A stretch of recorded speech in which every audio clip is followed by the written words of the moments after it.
జగనన్న గెలిపించాలి. సరే వస్తాను. అందరు చెప్పండి. అందరూ సహాయం చేయండి. అందరు చెప్పండి.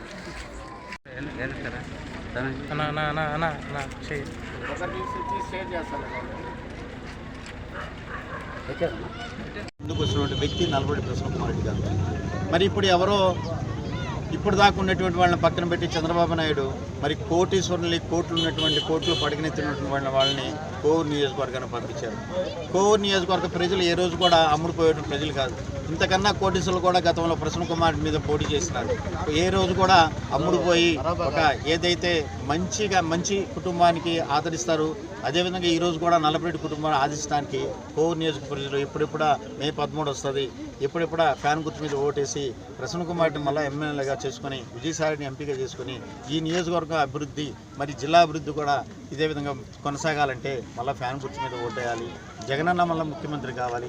మనందరం కూడా రేపు మే 13 జరిగేటువంటి ఎలక్షన్లో అందరం కూడా ప్రతి ఒక్కరూ ఇక్కడికి వచ్చినటువంటి స్థానిక సంస్థల ప్రజాప్రతినిధులు, ఇక్కడ ఉన్నటువంటి పార్టీ సీనియర్ నాయకులు, మహిళలు, కార్యకర్తలు, వాలంటీర్లు ప్రతి ఒక్కరు కూడా మీరు మీ బంధువులకి, మీ స్నేహితులకి, మీ తోబుట్టులకి అందరికీ చెప్పి ఫ్యాన్ గుర్తు మీద ఓటేసి అత్యధిక మెజార్టీతో ప్రసన్న కుమార్ రెడ్డి గారిని, విజయసాయి రెడ్డి గారిని మీరందరూ దీవించి అత్యధిక మెజార్టీ గెలిపించాలని కోరుకుంటూ సెలవు తీసుకుంటాం. ఎన్నికల ప్రచారంలో భాగంగా దండవరం ఎస్టీ కాలనీలో గడప గడపకు వెళ్ళి ఎమ్మెల్యే ప్రసన్న కుమార్ రెడ్డి గారిని అలాగే ఎంపీగా పోటీ చేస్తున్న విజయసాయి రెడ్డి గారిని గెలిపించమని కోరడం జరిగింది.